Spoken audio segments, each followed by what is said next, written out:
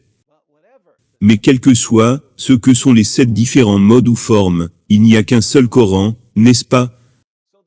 Donc le Coran est un, par son essence, son être ou sa nature. Mais 7 par son mode ou sa forme. Qu'en est-il des 10 qira'at officiels, les 10 différentes lectures ou récitations du Coran? Les différents qira'at contiennent différentes lettres arabes et différents mots arabes. Et cela a conduit à des différences dans le texte du Coran, dans différentes parties du monde.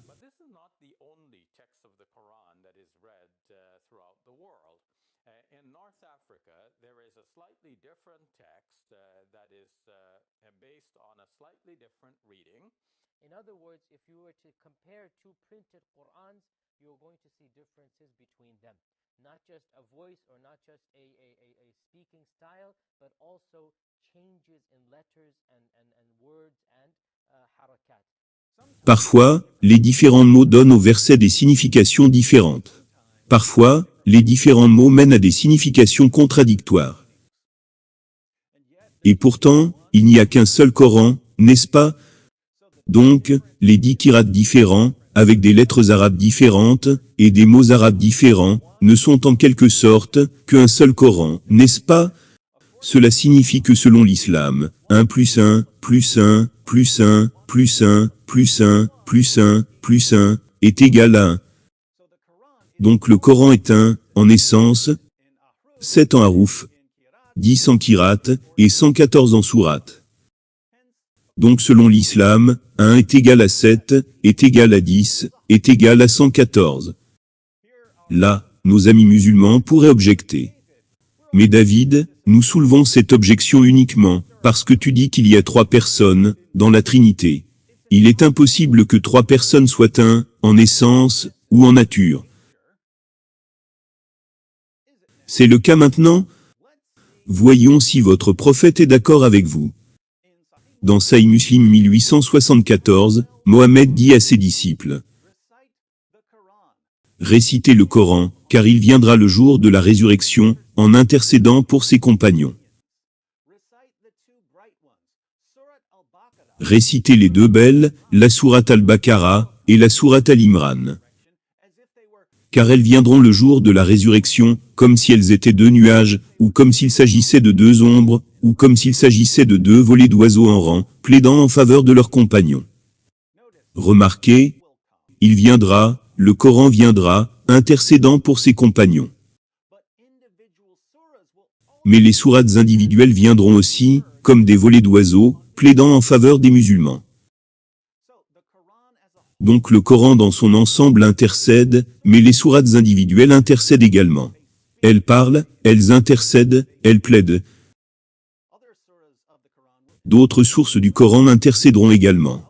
Dans Sunan Abu Daoud 1400, Mohammed dit qu'une autre sourate du Coran, la sourate 67, intercédera en faveur de son compagnon, jusqu'à ce qu'il soit pardonné. Puisque Mohammed nous dit que plusieurs sourates du Coran agissent comme des agents personnels, je pense qu'il est sûr de conclure que toutes les sourates du Coran agissent comme des agents personnels. À moins que nos amis musulmans ne veuillent nous convaincre que certaines sourates sont des agents personnels, tandis que d'autres ne le sont pas. Ce qui suggérerait que différentes sourates ont en fait des natures différentes. Mais remarquez, si toutes les sourates du Coran agissent comme des agents personnels, parlant, intercédant et plaidant, alors il y a 114 agents personnels dans le Coran. Et pourtant, comme nous l'avons vu, le Coran agit aussi comme un seul agent personnel. Maintenant, laissez-moi demander à mes amis musulmans. Quelle était votre objection aux mathématiques de la Trinité? Pourquoi continuez-vous à dire que la Trinité est irrationnelle et absurde? Quelle était votre objection à l'affirmation de Jésus, des apôtres et des prophètes, que Dieu est un, dans un sens, mais plus qu'un, dans un autre? Si vous insistez, comme vous continuez à le faire, que la doctrine de la Trinité doit être rejetée, parce qu'elle conduit à des absurdités mathématiques, alors, nous n'avons pas d'autre choix que de rejeter votre Dieu, votre prophète et votre livre, pour avoir produit tant d'absurdités mathématiques. Comment se fait-il que les objections les plus stupides au christianisme, 1 plus 1, plus 1, égale 1, dans la Trinité, deviennent les objections musulmanes les plus populaires au christianisme? Voulez-vous vraiment le savoir, mes amis musulmans? C'est parce que vous servez le faux prophète, le plus évident de l'histoire. Et ce pilleur de caravane, arabe analphabète du 7e siècle, que vous appelez votre prophète, contredit les enseignements de la personne la plus incontestable, la plus fiable, la plus digne de confiance, et la plus miraculeuse de l'histoire, Jésus-Christ. Vos érudits et apologistes ne veulent pas que vous réfléchissiez aux différences indéniables entre Jésus et Mohammed. Ils vous remplissent donc la tête d'objections stupides au christianisme, ainsi que de mensonges sur votre prophète, pour vous garder distrait. Votre Créateur, le Créateur de l'univers, a révélé quelque chose sur sa nature éternelle. Il l'a révélé par Jésus-Christ, les apôtres et les vrais prophètes. Et vous vous moquez de ce qu'il a révélé, parce que vous préférez croire le faux prophète le plus évident de l'histoire. Et les érudits et apologistes qui vous mentent constamment, pour vous maintenir dans un état d'ignorance. Si vous ne me croyez toujours pas, quand je vous dis que vos érudits et apologistes essaient de vous maintenir dans un état d'ignorance, demandez-vous simplement. Comment se fait-il que la plupart des informations que David vient de partager avec moi, dans cette vidéo, sont des informations que je n'entendrai que de David, et peut-être de quelques autres chrétiens, ou de quelques athées, mais jamais des érudits et apologistes musulmans? Même si elles proviennent des sources les plus fiables de l'islam? Si vos érudits et apologistes vous cachent ces choses, que vous cachent-ils d'autres?